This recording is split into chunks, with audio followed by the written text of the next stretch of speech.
खबर उत्तर प्रदेश के जनपद मथुरा से है, जहां मथुरा जनपद में बहुजन समाजवादी पार्टी से लोकसभा 2024 के प्रत्याशी कमलकांत उपमन्यु को घोषित किया गया।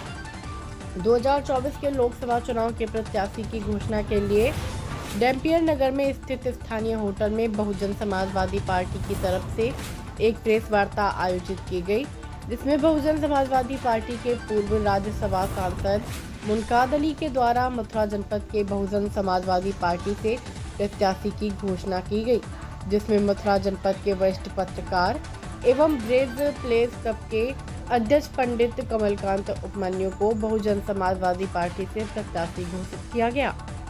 उत्तर प्रदेश के जनपद मथुरा से अभिषेक सिंह की रिपोर्ट। मैं सबसे पहले ब्रजवासियों को प्रणाम करता हूँ उनके चरणों में। और मेरी हैसियत नहीं है, वो 10 साल से जो सांसद है हमारी, उनके आर्थिक स्थिति में मैं बाल के बराबर नहीं हूँ, लेकिन बहन कुमारी मायावती जी ने मेरे पे भरोसा 25 साल पहले 99 में जब अटल जी की एक वोट से सरकार की थी, जब मुझे लड़ाया था तो कुछ ही हजार वोटों से रह गया था, मैं लाखों में नहीं हारा था। ब्रजवासियों ने इतना प्यार दुलार दिया और आज पुनः बहन जी ने मेरे पे विश्वास जताया है। माननीय हमारे पूर्व राज्य मंत्री गोरेलाल जी और राष्ट्रीय महासचिव पूर्व राज्यसभा सांसद मुनकाद अली साहब, हमारे कोऑर्डिनेटर लक्ष्मण सिंह, ये सारे पूरी टीम जिले की, जिला अध्यक्ष गोवर्धन सिंह, जिला प्रभारी दारा सिंह, ये सारे लोग यहाँ मुझे लेकर के गए। बहन जी ने याद किया है, बहन जी से मुलाकात हुई, बहन जी ने बड़े प्यार से बोले ये पुराने हैं, इनको दोबारा लड़ाएंगे, मौका दिया है। और ब्रज के इतिहास में यहाँ एक और बात मैं कहने जा रहा हूँ, लोकतंत्र का महापर्व है। मैं सभी ब्रजवासियों को कहूँगा, हाथ जोड़ के उनके चरणों में मतदान जरूर करें, किसी को भी दें, हाथ जोड़ के। महाकुंभ है और महाकुंभ ये है कि आजकल महारानी के पेट से और महल के गेट से राजा नहीं निकलता, मतपेटिका से निकलता है। और गरीब माँ के पेट से जन्मा हुआ, जैसे कुमारी बहन मायावती जी और मान्यवर काशीराम जी जनप्रति बने। मैं कह रहा हूँ योगी मोदी लाइन सिंह सब गरीब माँ के पेट से, कोई राजा महल से नहीं बने। तो मेरा निवेदन ये है कि आप सब वोट जरूर डालें, उस बेटी से राजा निकल ले, मेरा करना। और रही बात मुद्दों की, तो हम 10 साल से ब्रजवासी ठगे महसूस हो रहे थे। हमने सोचा था पहली बार में हमारे बीच इतनी प्रख्यात सांसद चुनी जा रही है जो पूरा ब्रज का विकास कर देगी अपने प्रभाव से। न यमुना शुद्धि का वादा किया, बंदरों की मुक्ति का वादा किया, यातायात और भ्रष्टाचार मुक्त प्रशासन मथुरा में देने का वादा किया, और महिलाओं के लिए उन्होंने क्या क्या घोषणा पत्र दिए थे, ब्रजवासियों ने उन्हें भारी बहुमत से जिताया। उसके बाद मैं तो कहता हूँ उनके साथ जो चले गए राष्ट्रीय अध्यक्ष लोकदल के जयंत चौधरी तक को ब्रजवासियों से नकार के हेमा जी को जिताए, लेकिन वो अपने वायदों पर खरी नहीं उतरी। दोबारा से जब आक्रोश का सामना हुआ तो मुख्यमंत्री की सभा में वही हेमा मालिनी जी बोली कि आखिरी बार मुझे दे दो, अगली बार चुनाव नहीं लड़ूंगी। तो ब्रजवासियों ने कहा आखिरी बार है, ये आपके वायदा पूरा करके जाएंगी, आगे लड़ेंगी नहीं, दोबारा जिता दिया।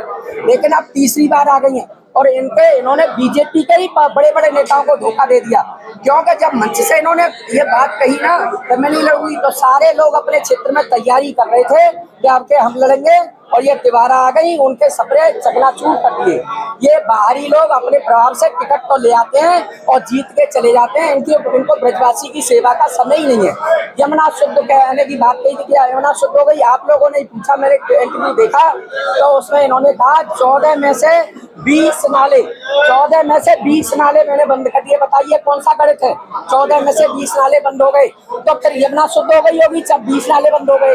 तो आरोप का घंटे के प्रचार में दिखती है, यमुना पे चलो बैठ के एक लोटा जल आप लो, यमुना जल एक मैं लूंगा। हमारे यहाँ आज भी आस्था है, उसी यमुना जल से ठाकुर जी की रसोई बनती है मंदिर में, उसी और जिसको ये आचमन करे ना। मेरी आपसे निवेदन, मेरी बात वहाँ तक पहुँचाइए हेमा जी तक कि आप आइए, मैं भी प्रत्याशी हूँ, आप भी आमने सामने लड़ रहे हैं। पहले यमुना जल शुद्ध हो गया तो एक लोटा मैं तो आस्था में पीऊंगा, आप भी पी के दिखाइए अगर यमुना शुद्ध है तो। दूसरी बात, यातायात जाम रहता है, यातायात की कोई व्यवस्था नहीं है। और सबसे बड़ी बात, 2014 से 19 के बीच में जो हर हारे हुए जीते हुए को 5 करोड़ रुपया सांसद निधि मिलती है, इन्होंने केवल 15 करोड़ ही निकाले। 10 करोड़ सरकार के खाते में लैप्स हो गए जो ब्रजवासियों की सेवा में आते। वो लैप्स हो गई। 15 करोड़ में भी केवल 80% यूज हुई, 20% उसमें भी चली गई धनराशि वापस। आप बताइए, ये सांसद निधि को आवंटित करने का समय नहीं है इन पे आवंटित करने का, और योजनाओं की बात छोड़ो। तो ये मैं निवेदन करना चाहता हूँ आपसे कि इन पर समय का अभाव है और ब्रजवासी खलासा महसूस करते हैं इनको प्रत्याशी पा करके। आपके सबको देखा बार बार, आपके अपने भाई को ब्रजवासियों बाहरी नहीं हूँ, आपसे कोई धोखा नहीं करूंगा, आपके बीच में ही रहूंगा मैं। ये हमारे पूर्व MLC बघेल साहब हैं, कोऑर्डिनेटर हैं, सम्मानीय, सब ने पूरे आस्था से मुझे प्रत्याशी बनाया है। आमने सामने का मेरा वो है, 10 साल उनको देख चुके हो। एक बार मेरे अपने ब्रजवासी भाई को विश्वास करो। मैं यमुना मेरी माँ है, कृष्ण भगवान की आराध्य और कृष्ण भगवान की पटरानी है, और मैं नेत्र प्रति जाता हूँ। मेरी सोशल साइट पे वीडियो देख लो, मैं वहाँ सेवा करने भी जाता हूँ। लेकिन हेमा जी से अनुरोध करता हूँ, आप भी आइए, हम भी चलते, एक एक लोटा जल पियेंगे अगर शुद्ध है तो पी के दिखाएं। आरओ के पानी को गरीब परिवार कैसे पी लेगा, उसका प्रचार में आती है। यमुना जी ने प्रचार करें, यमुना जी को।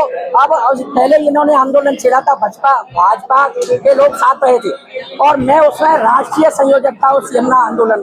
कहते थे आपकी हर प्रदेश में सरकार है, केंद्र में सरकार है, हरियाणा में सरकार है, उत्तराखंड में सरकार है, वो पूरी यमुना धारा, जल धारा यहाँ तक आ सकती है, आप प्रयास करें। तो क्यों इसमें लापरवाही 10 साल से हो रही है? मेरा रोम रोम ब्रजवासियों के लिए, मेरा खून का कतरा कतरा यमुना और आस्था में है। ये राम मंदिर का मैं वो नहीं हूँ, राम मंदिर में भी मेरे पास विभाग जो RSS के विभाग प्रचारक है, राम मंदिर का सहयोग लेने आए। मेरे ही घर पे गुरसिंह सभा के अध्यक्ष मले करोड़ा, ईदगाह के अध्यक्ष प्रोफेसर जैद हसन साहब, और कृष्ण जन्मभूमि ट्रस्ट के गोपेश्वर नाथ चतुर्वेदी मेरे घर पे आकर के मैंने 1,31,000 नंबर 1 में पैसा दिया, बाद बाकी उन्हें सहयोग किया सब लोगों ने राम मंदिर के लिए। ये नहीं है राम मंदिर यानी केवल हिंदू का सर्टिफिकेट या ब्रजवासियों को दार करने में, वो बीजेपी टिकट नहीं है, हमारी भी है, हमारी भी आस्था है।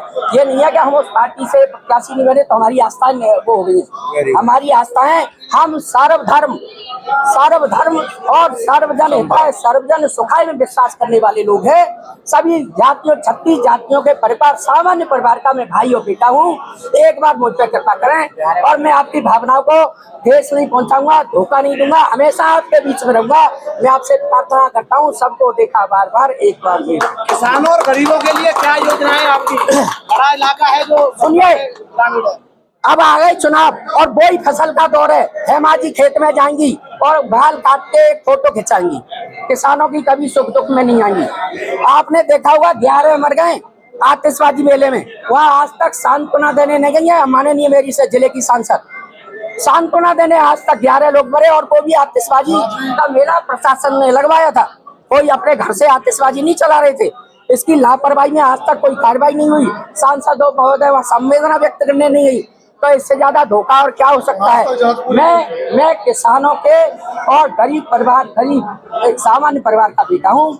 मैं इन समस्याओं को ब्रज में क्या क्या समस्याएं अच्छी तरह से जानता हूँ।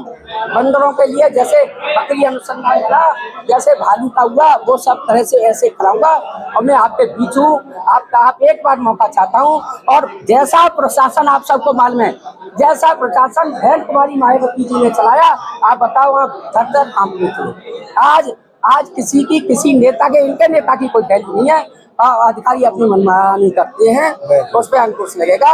और मैं आपसे विश्वास दिलाता हूँ, सरकार कॉरिडोर और तमाम वादे लेकर के, लुभावने वादे लेकर के मैदान में है, इसको किस तरह से देखते हैं? क्योंकि वृंदावन में भी कॉरिडोर को लेकर के तैयारियां हैं और लुभावने वादे हैं। भैया मेरी एक बात समझ लो, ये सांसद महोदय को हर एक को जो हारे जीते 25 करोड़ मिलते हैं एक टर्म में, एक साल में 5 करोड़। इसलिए 2014 सरकारी डाटा बता रहा हूँ मैं कोई आरोप नहीं लगा रहा, सरकारी डाटा देख लो सब पत्रकारों, उसमें 25 करोड़ में से 14 और 19 के बीच में 15 करोड़ निकाले हैं, 10 करोड़ सरकार के खाते में वापस चले गए। इन पर समय नहीं है उसको लगाने का। और उस 15 करोड़ में भी 80% लगे हैं, 20% लैप्स हो गए। हमारी माननीय सांसद महोदया बहुत व्यस्त रहती हैं, उन पर समय का अभाव है। 10 साल में 10% उपस्थिति ब्रज में नहीं है उनकी। मैं आपके बीच का बेटा हूँ, इस पूरी निधि को जन हित कार्यों में लगाऊंगा, आपसे वायदा करता हूँ।